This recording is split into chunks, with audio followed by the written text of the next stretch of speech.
Hello दोस्तों, स्वागत है आप सभी का आपके अपने YouTube channel education on ground पर। तो आज इस लेक्चर में हम एक नए बुक की शुरुआत करने वाले हैं जो आपका है सामाजिक एवं राजनीतिक जीवन सेकंड। ये आपका एनसीईआरटी पॉलिटी क्लास 7 का है और इसका पहला चैप्टर जो है वो है समानता। आज हम इस क्लास में समानता के बारे में चर्चा करने वाले हैं। हम लोग जानेंगे समानता क्या चीज है, इसके साथ साथ संविधान में समानता का क्या अर्थ है और इसके साथ ही क्या संविधान में ही सिर्फ समानता है या फिर भारत के जमीनी स्तर पर या इसे कहते हैं धरातल स्तर पर भी समानता दिखाई देती है। इसके बारे में इस अध्याय में हम लोग चर्चा करने वाले हैं। तो आइए सबसे पहले हम लोग देखते हैं समानता का अर्थ। समानता का अर्थ यही होता है कि समानता का मतलब है कि हर व्यक्ति को बराबर अधिकार और अवसर मिलना चाहिए। इसका अर्थ यह हुआ कि सभी व्यक्ति जो है भारत में उनको बराबर अधिकार और अवसर मिलना चाहिए। इसके साथ साथ किसी भी व्यक्ति के साथ जाति, धर्म, लिंग, स्थान और भाषा के आधार पर भेदभाव नहीं किया जाना चाहिए। ये समानता के सबसे दो मुख्य जो अर्थ है उसके बारे में हमने चर्चा किया। पहला यही है कि समानता का मतलब यह है कि सभी व्यक्ति को बराबर अधिकार और अवसर मिलना चाहिए, और दूसरा इसका जो अर्थ है वो है किसी भी व्यक्ति के साथ जाति, धर्म, लिंग, जन्म स्थान या भाषा के आधार पर भेदभाव नहीं किया जाना चाहिए। इसके साथ साथ हम देखेंगे समानता जो है लोकतंत्र का आधार माना जाता है। समानता जो है वो आप देखेंगे लोकतंत्र का आधार है, और इसके साथ साथ हम इसके कुछ एग्जाम्पल की भी चर्चा करेंगे। तो आइए सबसे पहले हम लोग हेडिंग डालते हैं समानता का अर्थ। जी, ये रहा आपका समानता का अर्थ। का अर्थ, इसका अर्थ क्या हुआ कि सब व्यक्ति को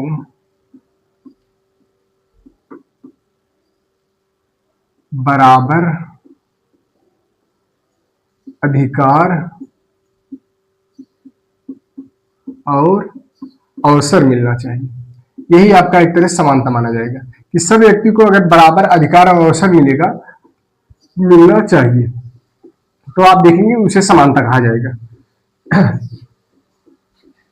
जी, लेकिन इसके कुछ अपवाद भी हैं, उसके बारे में हम आने वाले अगले कुछ क्लासेस में चर्चा करेंगे। जी, इसके बाद दूसरा आप देखेंगे कि किसी भी आधार पर किसी भी व्यक्ति के साथ, ये आपका पहला रहा। इसके बाद दूसरा है किसी भी व्यक्ति के साथ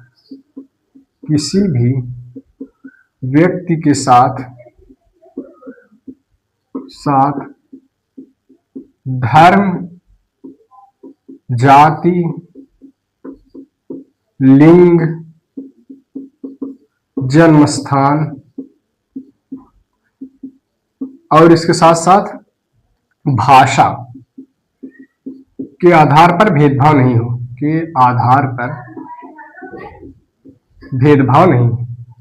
भेदभाव नहीं। ये दो मुख्य अर्थ समानता के। इसके साथ साथ तीसरा अगर पॉइंट आप नोट कर सकते हैं तो कर लीजिए। ये देखिए आप है लोकतंत्र का मुख्य आधार ही आप देखिए लोकतंत्र का मुख्य आधार ही समानता माना जाता है। मुख्य आधार ही समानता है। जी, ये रहा आपका। अगर इसके कुछ एग्जांपल्स हम देखना चाहें तो आप इसके एग्जांपल देख सकते हैं। सबसे पहले आप देखेंगे वोट देने का अधिकार। जी, और इसका दूसरा एग्जांपल आप देखना चाहें तो वो है आपका दूसरा शिक्षा का अधिकार। जी, ये रहा आपका शिक्षा का अधिकार। ये तो आपकी समानता की बात हो गई। वोट देने का अधिकार, इसका मतलब यही है कि हर व्यक्ति को वोट देने का अधिकार है जो भारत का नागरिक है, और इसमें एक शर्त है कि जो भी 18 वर्ष को पूर्ण कर चुका है वो वोट दे सकता है, उसे एक वोट देने का अधिकार है।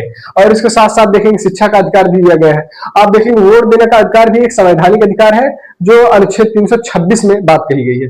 और इसके साथ साथ शिक्षा के अधिकार के बारे में अगर हम लोग चर्चा करें तो ये भी आप देखेंगे कि शिक्षा के अधिकार के बारे में आप मूल कर्तव्य और इसके साथ साथ मूल अधिकार और नीति निर्देशक तत्व में भी इसकी चर्चा की गई है। तो ये रहा आपका समानता, ये रहा पूरा समानता और इसका अर्थ, इसको आप नोट डाउन कर लीजिए। जी, अब इसके बाद हम चर्चा करने वाले हैं भारतीय लोकतंत्र में समानता।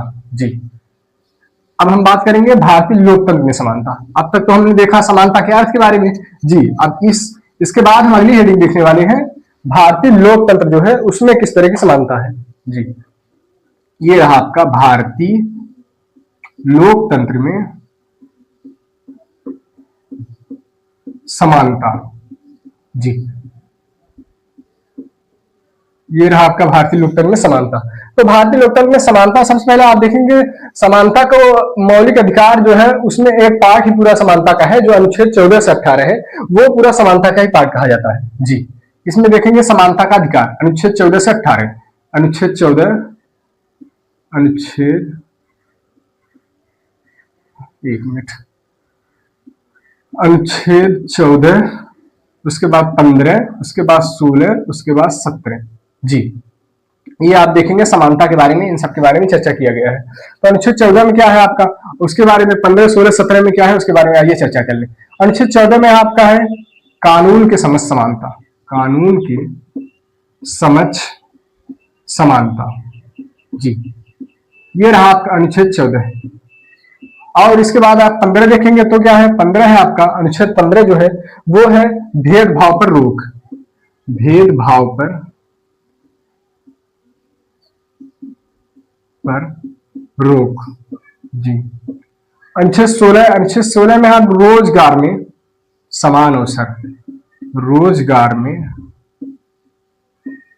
समान अवसर, समान अवसर। इसके बाद आप देखें अनुच्छेद 17, अस्पृश्यता का अंत कर दिया गया है, अस्पृश्यता जी, अस्पृश्यता का अंत, ये रहा आपका।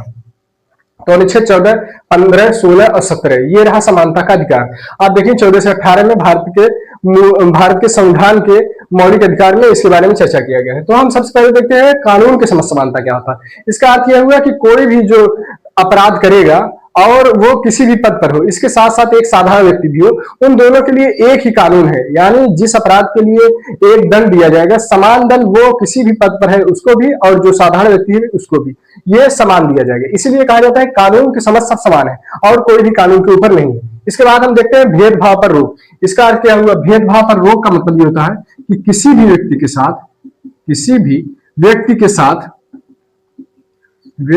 साथ जाति, धर्म, लिंग और मूल वंश तथा जन्मस्थान के आधार पर भेदभाव नहीं जी।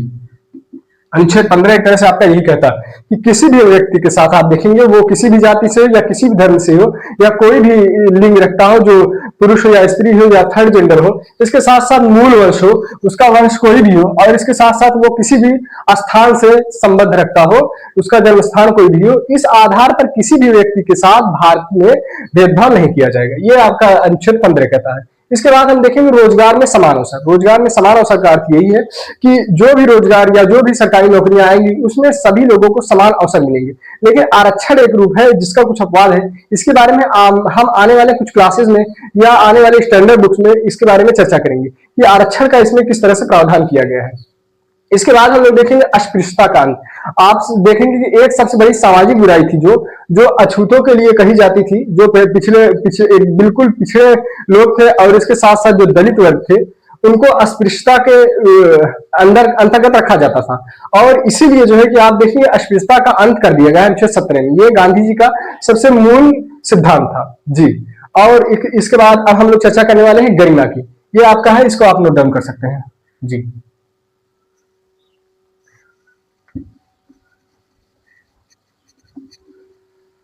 आइए अब हम लोग बात करते हैं गरिमा क्या चीज है। गरिमा जी, अगली वीडियो आपकी होने वाली है गरिमा। गरिमा का क्या अर्थ है जी। भारत के संविधान में आप देखेंगे कि मूल कर्तव्य, नीति निश्चित तत्व और इसके साथ साथ आप देखेंगे कि मौलिक अधिकार में भी और प्रस्तावना में भी गरिमा की बात कही गई है जी। गरिमा क्या है, हम देखिए हर व्यक्ति को जो है समान सम्मान देना चाहिए। एक तरह से आप देखेंगे सभी व्यक्ति को सम्मान देना ही चाहिए, सभी व्यक्ति को सम्मान की आवश्यकता जरूरी है। यही एक तरह से गरिमा कही जाती है कि हर व्यक्ति की अपनी एक डिग्निटी है, यानी हर व्यक्ति की अपनी एक गरिमा है। आपने इसमें एक एग्जांपल दिया है जो दीवार मूवी है, उसके बारे में चर्चा किया गया है कि जो जूता पॉलिश करता है वो लड़का, उसको आप देखेंगे कि जो जूता पॉलिश करवाता है वो पैसा फेंक कर देता है, लेकिन वो उस पैसे को लेने से इनकार कर देता है। उसने यही दर्शाया है कि मेरी भी, मेरे काम की भी या मेरी भी एक गरिमा है जी। और इसके बाद हम देखेंगे कि किसी को नीचा दिखाना या अपमान करना गलत माना गया है। संविधान में आप देखेंगे कि किसी भी व्यक्ति को नीचा दिखाइए या उसका अपमान करिए, ये संविधान में गलत माना गया है। इसका एग्जाम्पल हम देख सकते हैं कि स्कूल में बच्चों के साथ समान व्यवहार। अब इसको आप नोट डाउन कर सकते हैं कि हर व्यक्ति के साथ, हर व्यक्ति के साथ सम्मान जरूरी है जी। हर व्यक्ति के साथ सम्मान जरूरी है, जरूरी है। और इसके बाद हम देखिए, किसी को नीचा दिखाना या अपमान करना गलत है जी। अगला पॉइंट है आपका, किसी को नीचा दिखाना या अपमान करना, अपमान करना गलत है। इसके एग्जाम्पल्स हम देखना चाहें तो वो है, आप देखेंगे स्कूल में बच्चों के साथ समान व्यवहार। एग्जाम्पल इसका क्या है, स्कूल में बच्चों के साथ समान समान व्यवहार किया जाना चाहिए जी। इसके ये एग्जाम्पल है। और आप देखेंगे एक इसमें बॉक्स में दिया गया है, अंबेडकर जी ने जिसके बारे में चर्चा किया है वो कुछ हद तक गरिमा से ही रिलेटेड है, जिसके बारे में हम लोग चर्चा करें तो अंबेडकर जी ने कहा, डॉक्टर अंबेडकर जी ने कहा, डॉक्टर B.R. अंबेडकर, इन्होंने क्या कहा, इन्होंने यही बताया है इस अध्याय में और अपने इस पार्ट में उन्होंने बताया कि आत्मसम्मान के बारे में चर्चा की है। आत्मसम्मान जी, इन्होंने आत्मसम्मान के बारे में चर्चा किया है। उन्होंने कहा कि अपने आत्मसम्मान को दांव पर लगाकर जीवित रहना अशोभनीय है।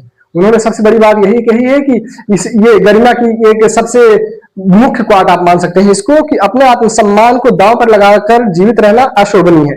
आत्मसम्मान जीवन का सबसे जरूरी हिस्सा माना गया है। इसके बारे में इन्होंने चर्चा किया है। इसके बिना आप देखेंगे व्यक्ति नगण्य है जी। इसी तरह से आप कह सकते हैं कि इसीलिए हर व्यक्ति एक गरिमा होती है कि आत्मसम्मान के बिना जीवित रहना एकदम अशोभनीय माना गया है। आत्मसम्मान जीवन का सबसे जरूरी हिस्सा है। इसके साथ साथ आत्मसम्मान के बिना व्यक्ति जो देखेंगे आप वो नगण्य है जी। इसके बारे में चर्चा किया गया है। इसके बाद हम देखेंगे अगली हेडिंग को, वो देखेंगे अन्य लोकतंत्र में समानता के मुद्दे कैसे हैं। ये तो रहा आपके भारत के संदर्भ में कि समानता का अधिकार। अब इसके बाद हम देखेंगे अन्य लोकतंत्र में समानता के मुद्दे कैसे हैं, इसके बारे में, इसको आप नोट डाउन कर लीजिए जी।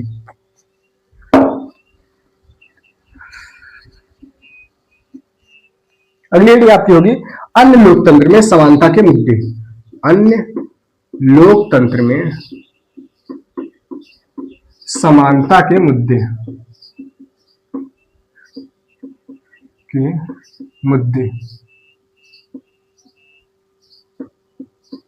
जी। अगली हेडिंग है आपकी अन्य लोकतंत्र में समानता के मुद्दे।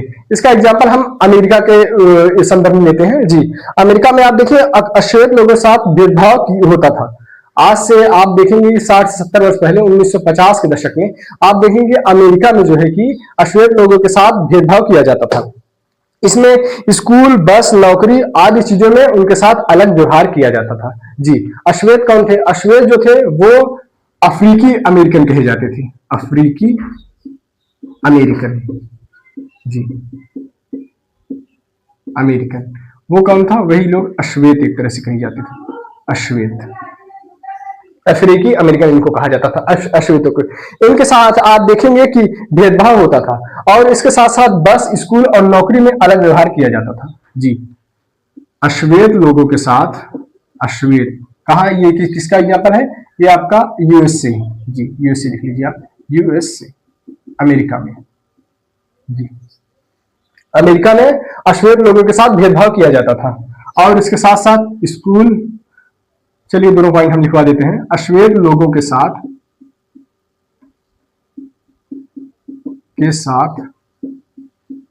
भेदभाव, भेदभाव ये अमेरिका में होता था। इसके बाद हम देखेंगे स्कूल, बस और नौकरी में अलग व्यवहार किया जाता था इनके साथ। नौकरी में अलग व्यवहार, अलग व्यवहार किया जाता था, किया जाता था। जी, ये रहा आपका। आप देखेंगे कि अमेरिका में अश्वेत लोगों के साथ भेदभाव किया जाता था और इसके साथ साथ उनके साथ स्कूल में, बस में और नौकरी में अलग व्यवहार किया जाता था। इसका एक एग्जांपल आप देखेंगे, रोजा पार्क्स बारे में चर्चा किया गया है। जी, रोजा पार्क्स, आइए इसके बारे में हम लोग चर्चा कर लें। रोजा पार्क्स, रोजा पार्क्स, जी, ये एक अफ्रीकी अमेरिकन महिला थी। ये कौन था? अफ्रीकी अमेरिकन महिला।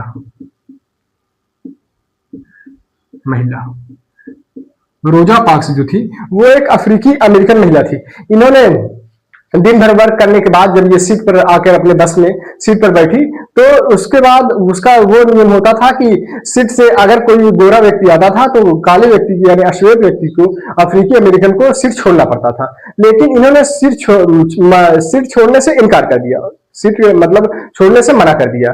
तो इसकी वजह से एक आंदोलन हुआ जिसका नाम रखा गया नागरिक अधिकार आंदोलन शुरू हो गया। जी, सिर्फ एक छोटी सी, आप देखेंगे एक छोटी सी परिवर्तन के साथ आपने देखा कितना बड़ा आंदोलन हुआ कि नागरिक अधिकार आंदोलन शुरू हो गया। और जिसके साथ हम देखेंगे उसका परिणाम क्या निकला कि समान अधिकारों के लिए सबका कानून बन गया। ये 1950 के दशक की बात जो है, उसमें रोजा पार्क्स जी ने बहुत बड़ी भूमिका निभाई, जिससे नागरिक अधिकार आंदोलन हुआ और इसके साथ साथ समान अधिकारों के लिए अमेरिका में भी कानून बने।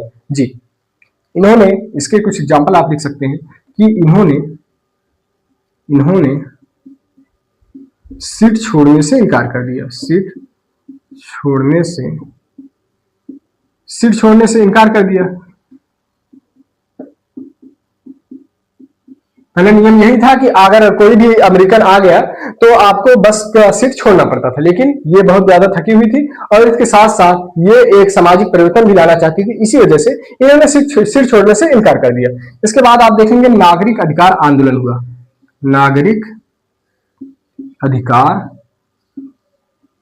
आंदोलन शुरू हो गया। जी, शुरू हुआ। और इसका रिजल्ट क्या निकला? तो इसका परिणाम जो हुआ वो समान अधिकारों के लिए, आप देखिए अमेरिका में भी कानून बने। समान अधिकारों के लिए,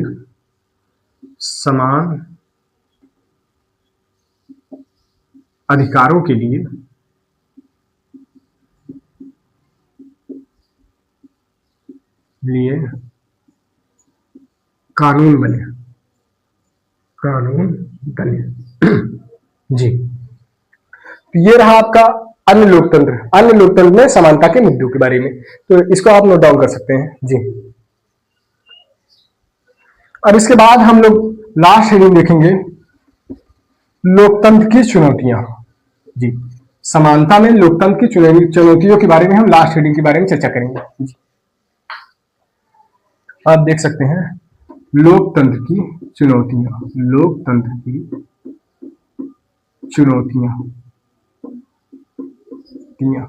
ये आपका लास्ट हेडिंग है इस चैप्टर का। जी, आइए इसके बारे में चर्चा करते हैं। लोकतंत्र की चुनौतियां क्या क्या है? तो सिर्फ कानून बना देना ही काफी नहीं है, अभी भी समस्याएं मौजूद हैं। जी, आप देखेंगे कि सिर्फ कानून बना देने से समस्याएं खत्म नहीं हो जाती। इसके साथ हम अगर धरातल पर देखें तो आज भी असमानता के मुद्दे आज भी मौजूद हैं। सबसे पहले देखेंगे आर्थिक असमानता है, इसके साथ साथ सामाजिक भेदभाव है और अवसरों की कमी आज भी बनी हुई है। आइए इसके बारे में एक एक करके हम लोग चर्चा करते हैं। जी, सबसे पहले आप एक चीज नोट डाउन कर सकते हैं कि सिर्फ कानून बना देना ही काफी नहीं है। सिर्फ कानून बना देना ही काफी नहीं है। बना देना ही काफी नहीं है। समस्याएं आज भी हैं। जी, इसको आप नोट कर सकते हैं। इसके बाद हम लोग देखेंगे आर्थिक असमानता। आप अगली चीज देखेंगे जो अगली पॉइंट, आर्थिक असमानता। जी, ये क्या चीज है? इसके बारे में अगर हम लोग देखें तो कुछ लोग बहुत अमीर और कुछ लोग बहुत गरीब है। ये एक तरह से आप कह सकते हैं आर्थिक असमानता के अंतर्गत आ सकता है। कुछ लोग बहुत अमीर, अमीर और कुछ बहुत गरीब, गरीब। जी, ये रहा आपका इसके बारे में कि आर्थिक असमानता क्या चीज होती है, उसके बारे में अगर हम लोग देखें तो कुछ लोग आज भी भारत में ही बहुत अमीर है और कुछ लोग बहुत गरीब। इसका मतलब ये हुआ कुछ लोगों के पास साधन इतने ज्यादा है कि आप उसको सोच नहीं सकते, और इसके साथ साथ कुछ लोगों के पास दैनिक जीवन के व्यतीत करने तक के भी साधन नहीं है, और बल्कि कुछ लोगों के पास घर और खाना भी नहीं है। ये आर्थिक असमानता के अंतर्गत आ गया। और इसके बाद हम देखेंगे सामाजिक भेदभाव, जाति धर्म के आधार पर भेदभाव अभी भी मौजूद है। जी, आप अगर देखिए दूसरा पॉइंट तो सामाजिक भेदभाव, सामाजिक भेदभाव, ये अगर आप देखेंगे कि जाति और धर्म के आधार पर, जाति और धर्म, ये सबसे दो मुख्य पॉइंट है। जाति और धर्म के आधार पर आज भी भेदभाव मौजूद है। जी, मौजूद है। जी, इसके बाद हम तीसरी पॉइंट अगर देखना चाहें, अवसरों की कमी, शिक्षा को आप देखिए, अवसरों की कमी, सभी को शिक्षा के अधिकार, अवसरों की कमी। जी, इसका क्या है, सभी को शिक्षा और नौकरी का बराबर मौका नहीं मिलता। आज भी आप देखेंगे सभी को शिक्षा और नौकरी का बराबर मौका नहीं मिल पा रहा है। इसके साथ हम देखेंगे कि इसीलिए लोकतंत्र में अगर मजबूत, हम किसी चीज को, लोकतंत्र को अपने मजबूत बनाना चाहते हैं तो सुधार की आवश्यकता आज भी है। जी, सभी को शिक्षा का मौका नहीं मिल पा रहा है,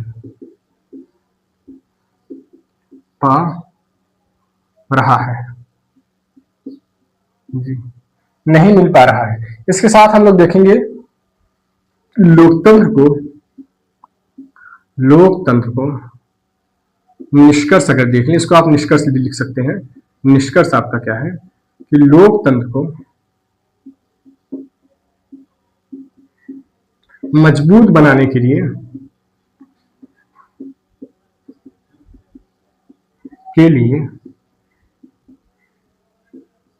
सुधार जरूरी है। जी, सुधार जरूरी है। ये रहा आपका पूरा समानता। जी, आप देखेंगे लोकतंत्र में जो समानता की चुनौतियां हैं वो क्या है, सिर्फ कानून बना देना ही आप देखेंगे काफी नहीं है, समस्याएं आज भी मौजूद है। इसका अर्थ ये हुआ कि हम सिर्फ संविधान में लिख दे या कोई भी विधि का अधिकार दे दे, इससे ये नहीं कहा जा सकता है कि समानता बिल्कुल खत्म हो गई है। आज भी समानता मौजूद है, बल्कि हम धरातल पर उसको किस तरह से खत्म या कम कर सकते हैं, इसके बारे में हम लोग अपनी कार्रवाई को जारी रखें। इसके बाद हम देखेंगे आर्थिक समानता आज है, कुछ लोग बहुत अमीर है और कुछ लोग बहुत गरीब। इसका अर्थ यह हुआ कि कुछ लोगों के पास साधन संपन्न बेहिसाब है, जिसकी कोई आप देखेंगे लिमिट नहीं है, और इसके साथ साथ कुछ ऐसे भी एकदम निम्न तबके के हैं जिनके पास 2 वक्त की रोटी और उनके पास अपना छत भी नहीं है। इसके बाद हम देखेंगे सामाजिक भेदभाव, जाति और धर्म, ये है आपका अगला पॉइंट। जाति और धर्म के आधार पर भेदभाव आज भी मौजूद है। ये सबसे दो मुख्य पहलू है, जाति और धर्म, जिसके आधार पर आज भी पूरे समाज में आप देखेंगे भेदभाव किया जा रहा है, जो धरातल पर आपको देखने को मिलेगा। लेकिन संविधान में आप देखेंगे जाति और धर्म के आधार पर भेदभाव पर रोक लगा दिया गया है, लेकिन हम आप तब भी देख रहे हैं कि वो धरातल स्तर पर आज भी जाति के आधार पर बहुत अधिक भेदभाव देखने को मिलता है, और धर्म के आधार पर भी बहुत अधिक आप देखेंगे एक दूसरे के साथ भेदभाव देखने को मिलता है। इसके बाद हम लोग चर्चा करेंगे अवसरों की कमी। आज भी हम देखेंगे सभी को समान अवसर नहीं प्राप्त हो सकते जिस तरह से समान अवसर प्राप्त किए जाने चाहिए, जबकि हमने देखा अनुच्छेद 16 में किस तरह से समान अवसर के बारे में चर्चा किया गया है संविधान में। लेकिन हमने देखा कि जमीनी स्तर पर आज भी मौका नहीं मिल पा रहा है कि वो समान अवसर से अपने लाभ को प्राप्त कर सके। जी, इसके बाद इसका अगला पॉइंट हम लोग देखेंगे जिसे निष्कर्ष कर सकते हैं हम सब, कि वो है लोकतंत्र को मजबूत बनाने के लिए सुधार आज भी जरूरी है।